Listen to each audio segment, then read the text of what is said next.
Beshem Hashem Naaseh Venatzliach. Si on voit Léa et Rachel, Léa, elle a eu beaucoup de mal pour se marier. Elle s'est mariée vraiment en trichant, finalement. Elle s'est fait passer pour Rachel. Toute sa jeunesse, elle a prié pour pas se marier avec Esav. Elle avait les yeux fatigués tellement elle a prié. Apparemment, elle a sa sœur Rachel qui est jolie. Elle a un homme extraordinaire, Yaakov, qui veut travailler 7 ans pour elle. Elle apparemment, elle est très mal partie dans la vie, cette Léa. Elle est obligée de se faire passer pour Rachel pour se marier. Yaakov lui en veut. La Torah nous dit qu'elle était moins aimée que Rachel. La Torah appelle ça Haïm. En vérité, elle n'était pas vraiment Haïm, mais par rapport à Rachel, Yaakov aimait beaucoup plus Rachel que Léa. Donc on peut se dire que cette Léa, elle est mal partie dans la vie. C'est pas facile pour elle.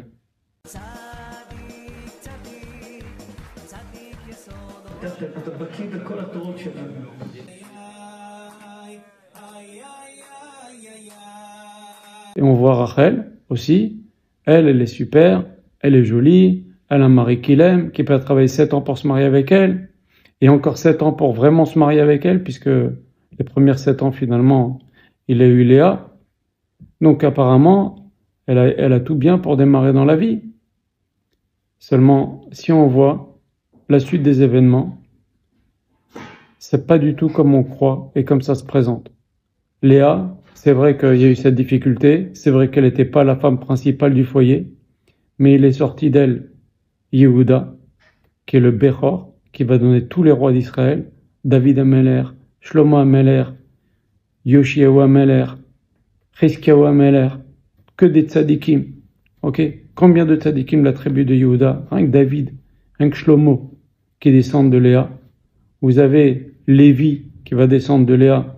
Il va sortir de Léa Moshe Rabbeinu. Il va sortir de Léa Aaron. Il va sortir de Léa leur père, Amram, qui est un des 5 hommes qui a jamais fauté de toute sa vie. Il va sortir de Myriam, la prophétesse. Il va sortir de Lévi, tous les Kohanim, Pinchas, tous les Kohanim Gedolim, les grands tzadikim, Shimon HaTzadik, etc., etc., etc. Voilà ce qui est sorti de Léa. Pourtant, c'était pas facile pour elle au début. Et vous voyez, elle a eu quand même la chance d'avoir les descendances que je vous ai dit. Et pourtant, ça n'a pas été facile. Et attendez, ce n'est pas tout. Elle a eu aussi Issachar. Issachar, c'est tous les Talmidei Chachamim d'Israël, ils étaient dans la tribu d'Issachar, la plupart. C'était la tribu des Talmidei Chachamim, Issachar. Tout ça, c'est la descendance de Léa. Et pourtant, ça a extrêmement mal commencé. Et si on voit Rachel, comme je vous ai dit, c'était super, un homme qui l'aime, un homme qui est prêt à travailler finalement 2 fois 7 ans pour elle, et la pauvre, elle est stérile.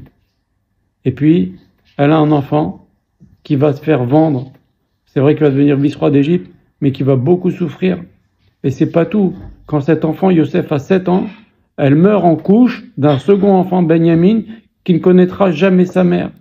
Donc apparemment, ces 2 jeunes filles, on voit que l'une, ça a l'air d'être très difficile, elle se marie à l'arrache, en triche, et l'autre, on veut se marier avec elle, et finalement, on voit que Léa, c'est vrai qu'elle a eu beaucoup de difficultés, mais elle a gagné beaucoup, elle a eu beaucoup de mérite derrière. Alors c'est vrai que Rachel a eu Yosef, mais bon, tout ça c'était dans des circonstances dramatiques, et puis elle n'a pas eu une vie facile. Elle n'a pas eu une vie facile, elle était restée stérile pendant 7 ans. Alors que sa sœur, elle avait déjà 4 enfants, elle est restée stérile. Vous comprenez? Donc, c'est pas comme les choses ont l'air au départ que ça va forcément se passer comme ça a l'air, comme je viens de vous expliquer. Ça, c'est un premier Nekuda. Et deuxième Nekuda, on voit que il y a 2 personnes qu'on va considérer comme Bechor dans Israël. C'est Yehuda et Yosef. Reuven, il a perdu la Bechora, on va pas en parler maintenant, mais Reuven a perdu le titre d'aîné, d'être le droit d'aînesse dans le Ham Israël.